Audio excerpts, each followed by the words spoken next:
Take a deep breath in and let it out. Welcome to your deep focus space. Settle in, clear your mind, and let's dial that internal focus level all the way up to 100%. Today, we are calmly and systematically securing top marks in Cambridge AS and A-level mathematics. Specifically, we are diving into Syllabus Section 1.7, Differentiation. Over the course of this explainer, we're going to break down the gradient as a limit and map out the exact pathways for first and second derivatives. Our goal today is simple. We are going to completely eliminate your exam anxiety by replacing it with pure, highly calculated strategy.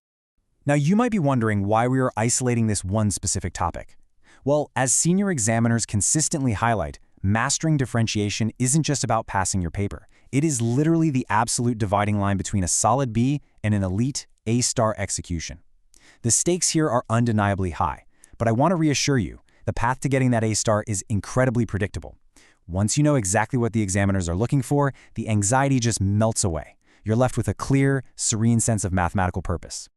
Here is our strategic roadmap for this session. First, the core principles. Second, the technical procedural framework. Third, critical evaluative analysis. And finally, top principal examiner warnings. Section 1. The core principles. Let's ground our theoretical architecture. Differentiation isn't just moving numbers around a page. At its absolute core, it is about understanding the gradient as a limit. Now, the syllabus explicitly states that the assessment of this topic targets 4 distinct cognitive domains: knowledge, understanding, application, and analysis. To truly master this, I want you to imagine 2 top-tier scholars working through this exact material in a shared digital workspace. Let's call them Alex and Sam. Alex is incredibly analytical, highly precise, but sometimes crowds the page with unstructured facts. Sam is highly creative and dynamic, but occasionally loses focus on the specific command work parameters. As they look at a high-tariff question, they practice the zen of decoding command words. They calmly peel back all the filler text, isolating the exact assessment objectives demanded by Cambridge. They pause and ask, is this asking us to simply analyze the derivative or evaluate its impact on the larger function? What top-performing students do differently is they exhibit a deeply connected conceptual understanding. They don't just memorize the rules, they understand the why, which makes their knowledge instantly transferable to completely unfamiliar contexts.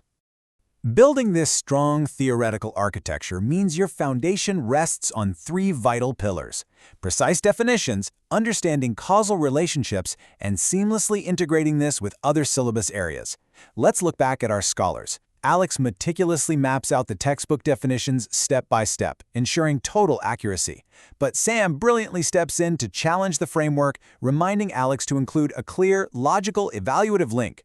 Cambridge Principal Examiner reports consistently highlight that candidates who reference cross-topic connections, for instance seeing exactly how differentiation perfectly aligns with coordinate geometry or kinematics, are the ones who achieve significantly higher marks. It proves you aren't just reciting a formula. It proves a holistic, serene mastery of the entire mathematical landscape.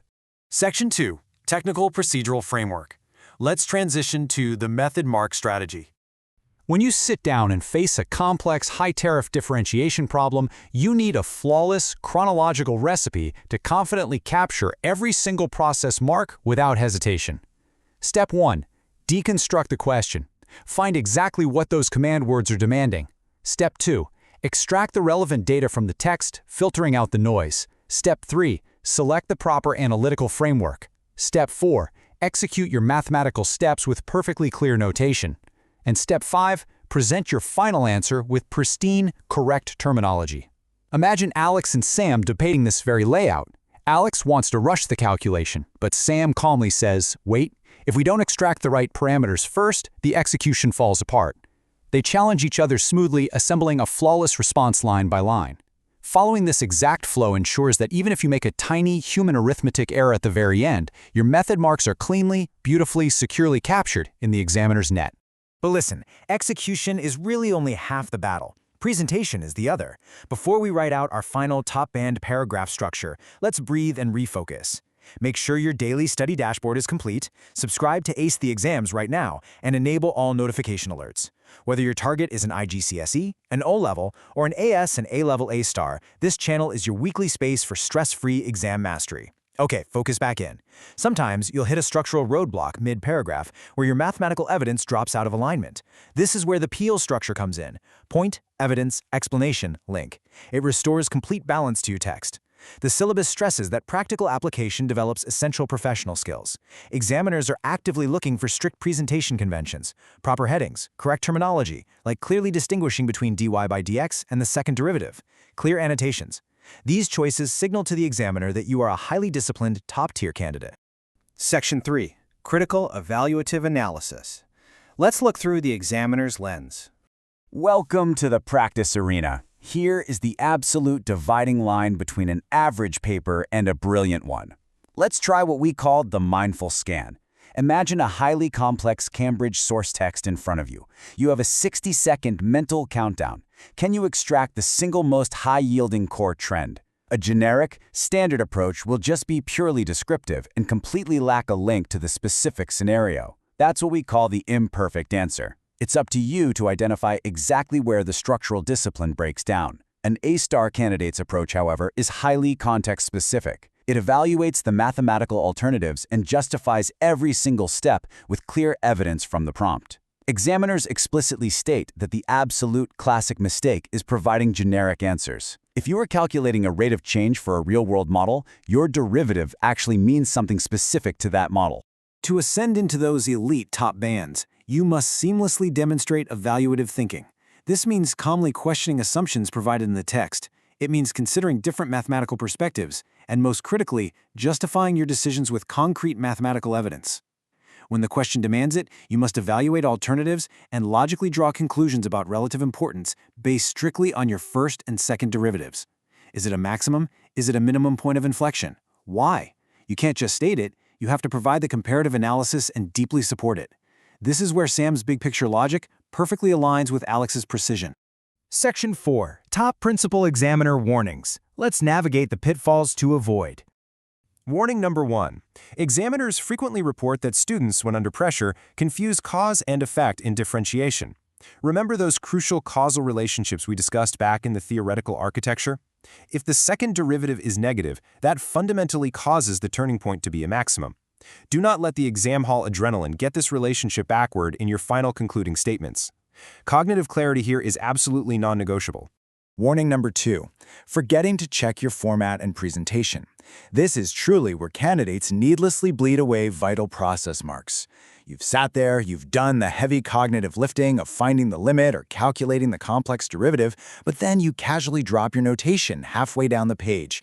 The examiner simply cannot award marks for steps they cannot clearly read or logically track. You have to maintain your serene discipline all the way down to the final double underline of your answer. Warning number 3. Answers are not specific to the context given. As we highlighted earlier during our mindful scan, this is the loudest, most persistent examiner alert year after year. You might perfectly calculate the first and second derivatives. The algebra might be flawless, but if the question asks what this means for the velocity of a particle, and you just casually write x equals 4 as a minimum, you have entirely failed to link your mathematical point to the specific scenario. You must always tie the pure math back to the physical reality of the question. Final recap and memory hack. Let's lock in and secure that A-star. To keep your method perfectly on track in the exam hall, I want you to use a very simple, very calming memory hack. DESEP. Deconstruct, extract, select, execute, present. When you first sit down, lightly write this acronym at the top of your paper when starting any 10-mark differentiation question. Let it guide you. It powers the 3 core focus pillars we use to dominate these papers: the 3-step question scan for decoding, the marks per minute flow formula for timing your execution, and the final polish review pass for your presentation. So, to synthesize this entire explainer cleanly, here are your 3 vital takeaways. Number 1. Master your cross-topic conceptual connections. You have to know exactly how differentiation breathes and lives within the wider world of mathematics. Number 2, always employ that 5-step procedural framework, DESEP, to absolutely guarantee you capture every single method mark.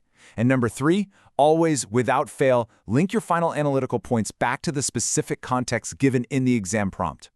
I want to leave you with this final, provocative thought. As you look at your completed, flawless response paragraphs, ask yourself, are my differentiation steps mechanically sound but contextually disconnected?